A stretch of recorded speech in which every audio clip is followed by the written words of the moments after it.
What's up, YouTube? Sage Valentine here, and let's get down to business. Welcome to my recap/review of tonight's episode of CBS's Big Brother Season 21, episode number 14. So, let's get to it. Cliff is the HOH, Jack and Jackson are the nominees. Jackson won veto, Bella went up in his place. Now, Cliff rationalizes what he did to Bella, i.e. putting her up as a replacement nominee, because he's looking to the future. And he wants to stay in good with the six. The six are going to put him out eventually. Jack is glad to be up against Bella, of course, because Bella's going to end up going home. Nick said that Cliff made the biggest mistake because last week the six basically put him out of the house. We feel the same way, Nick. We do.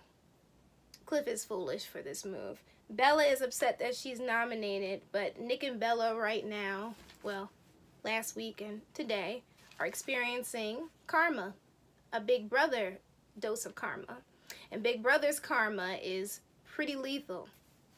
Pretty lethal, and they won't be the only ones dealing with karma soon. Now, Jackson said that everyone was burned by Bella.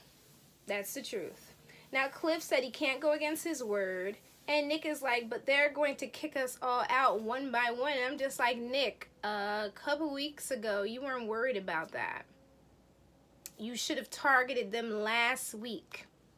No, you went and targeted Cliff and Nicole, and it all blew up in your face because they're both still in the house. You should have targeted somebody from the six. No, you guys wanted to sit in a room and make Nicole feel like garbage. So, again, Big Brother karma. A big, huge, heaping bowl of karma for Bella and Nick, but they will not be the only ones to partake in that karma dish. So, Cliff said he wasn't willing to break his word to Christy, and that's a mistake because she will break her word to him. Trust and believe. Nick is sad that Bella is leaving. We get this sappy segment, and she is all upset. I'm just like, again, karma. We really didn't need that long segment. Jack said that Cliff made a pretty sweet deal, and he's talking to Cliff as he says, and I think Jackson is there. I refuse to call him Mickey. He is Jackson. That's what I'm calling him. He said, and this is Jack, that it's cool that Cliff kept his word. Yeah, but the six are going to turn on him. And what did Mike Boogie say in the past? In Big Brother, it's okay to bounce a check. I'm probably paraphrasing what he said, but the bouncing check thing he did say. Cliff is going to regret this. He really, really is.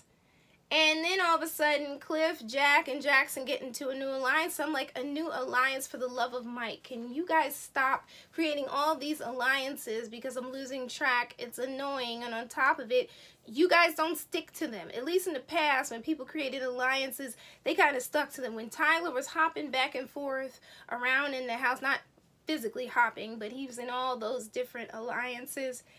He was in those alliances. These people are just all talk. But really, the core alliance is Tommy, Christy, and Jack. That's it. I can't wait till Jackson realizes that. So, Kat and Holly kind of know each other, and we got a segment about that. But what you need to know is Christy and Tommy's connection is much deeper than Kat and Holly being involved in the pageant circuit, because there's hundreds of girls. I'm more than sure they kind of knew each other, kind of said hey and hi, but Tommy and Christy have history. So Cliff wanted to send Jack home, but he felt like Bella, basically, I'm just going to cut myself off in saying that. Bella was a casualty of war, and that's what he told her. Regardless of if he put her on the block or if Christy had used her power, she was going on the block either way. So, Cliff tells her basically to try to campaign. Sam tells Bella to try to work on Kat because Bella believes she has Nicole's vote as well as Sam's. And I think she mentioned, obviously, Nick is a part of it too. And I don't remember who else she mentioned. I think it was Jessica. So, Cliff said if it's a tiebreaker, he will do what he has to do. But I knew essentially it was not going to be a tiebreaker. I knew they were going to get her out.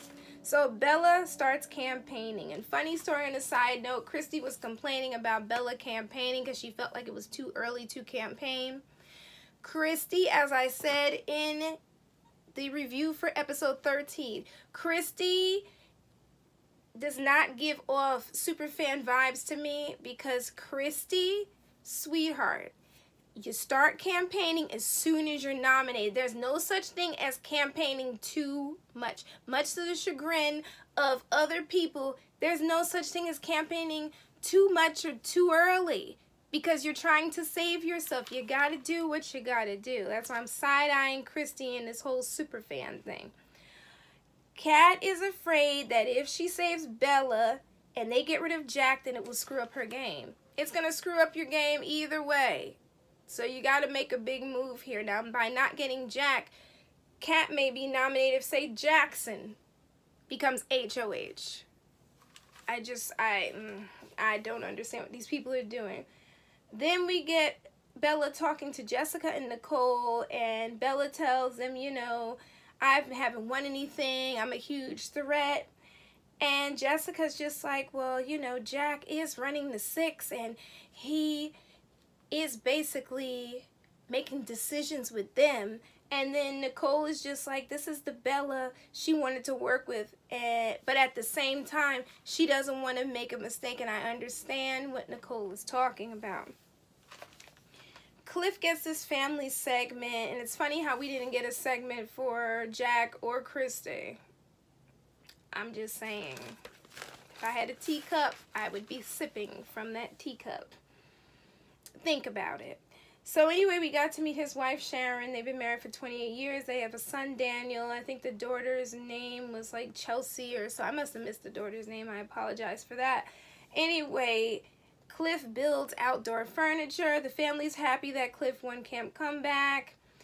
That's about it, and Cliff wins when it matters, according to his son. Really, it seemed like they were watching, like, clips that happened before, so I'm wondering, when did Big Brother do this interview, or did they decide to do it at the last minute?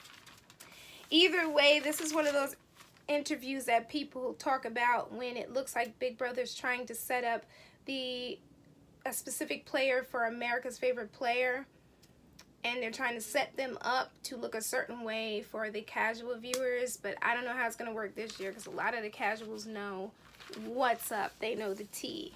So we get to the speeches. Bella makes her speech, and she tells people to consider who's a bigger threat. She talks about the majority alliance. She said that once all is said and done, and if she's voted out, Jack will go back to rejoin the alliance, and Jack is a huge threat. Jack, on the other hand, makes one of those speeches that's kind of similar to what Brett used to make every time he was used as a pawn. It was a funny speech to them, not me, because I don't find Jack funny. He said he hates speeches. He's thankful to have met them. He's a team player, wants to have fun, and you guys are great. Again, it was giving me Brett vibes with that speech. So we get down to the votes. Now, the votes are what surprised me.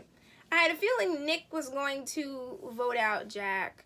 Sam said he was going to do it, but then he did it with, like, an eye roll, and I'm just like, Sam, what is this reaction? Like, what is going on? And it was kind of sad when Nick was like he was depressed, and I'm like, dude, you have no idea, because we all of us fans who are aware of what's going on, and that's about 98% of the people watching this show. I'm probably giving people too much credit. It's probably like 85%, but it's even more than it was previously. We are all just kind of depressed. Like, this show is just on autopilot at the moment because nobody's making any big moves and nothing major is happening. So anyway, for Bella, Christy, Sis, Jackson, Nicole, Kat, Jessica, Holly, and Tommy voted her out.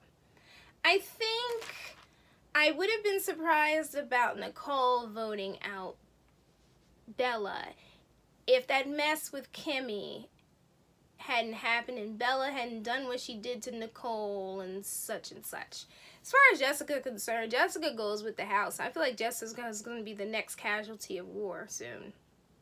She just seems to be happy to go with the house. That's why I hope that for future seasons, Big Brother allows these people to watch more seasons. And if not, and if you plan on being somebody who is going to audition for the show, you need to watch all the seasons. People nitpick and pick and choose about the seasons, but you need to start from season 1 and go all the way down, because everybody's basing their gameplay over this 5-year block, and they need to go back to see how people played the game before things became personal and it wasn't about gameplay. They had their personal moments, but not like what's going on in Big Brother 21. And anyway, Bella was evicted, so we get to her exit interview, which wasn't as shady as I thought it was going to be. Bella feels betrayed by Christy after that blindside that happened with Cliff, and she feels like Christy led that flip. Nicole, the whole situation with Nicole, pretty much Bella regrets everything that happened and everything that she did to cause that situation. And she says she shouldn't have let Nick let everyone from the Majority Alliance up into the HOH room to hear the story because things got bigger and bigger and bigger. Bella said she had a big mouth and it's so hard to trust people, and it was basically her mistake by running her mouth that was basically an example of bad gameplay on her part. Bella thinks that she and Nick are real. We'll see how it goes outside of the house once Bella sees everything and sees all the different footage and stuff. But if they end up being showmans, then mazel tov. I mean a relationship, I should say, mazel tov. She's thankful for the relationship she built in the house, and Julie told her good luck with her tiger mom. In other words, Julie was just like, your mom is so going to get you for everything you've done in this house. Especially after her mother told her, don't embarrass her. And then we got to those goodbye messages, and Jack was like so sorry it ended the way he did. He was being a little bit shady, but I feel like he was trying to make sure that we, the viewing public, mostly the casuals, see him in a positive light. But honey, the casuals may not be watching the feeds, but they know. They know. You can look at social media and see that they know. They know what's going on. They know what you did. And they know that it's not just you who is the racist. It is just about everybody in this house, save for Nicole, who has said a lot of problematic and questionable stuff. And then Bella gets emotional when she hears Nick's speech, because Nick is just a sad soul, but I figured he would be. I'm not surprised by that. Anyway, we get to the HOH competition. It's called Pose and Ivy. I see you, Big Brother, trying to incorporate Pose, as in the TV show Pose. I see you. And then once people fall, they have to pick a chip, and 2 people are going to receive the poison ivy punishment. I don't know what that is, but I'm so looking forward to the field trip because I can't wait to vote.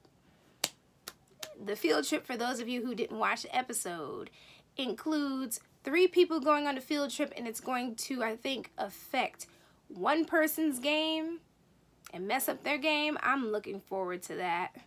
I really am. And as far as Jessica is concerned, I think she is more in danger than Nicole at this point, because she is the last person left, the last minority, the last person of color left in this house. And she needs to wise up and win something, because if not, she will be the casualty of war. Anyway, I love you guys. Take care. And I'm going to go and upload this and check out the feeds and see what's up. So I love you guys. Take care. Sage Valentine out. I will see you on Sunday when I post my review at the right time, because I'll be watching on Sunday, because after that mess with DirecTV, I'm not messing with DirecTV. I'm going to watch it live on TV.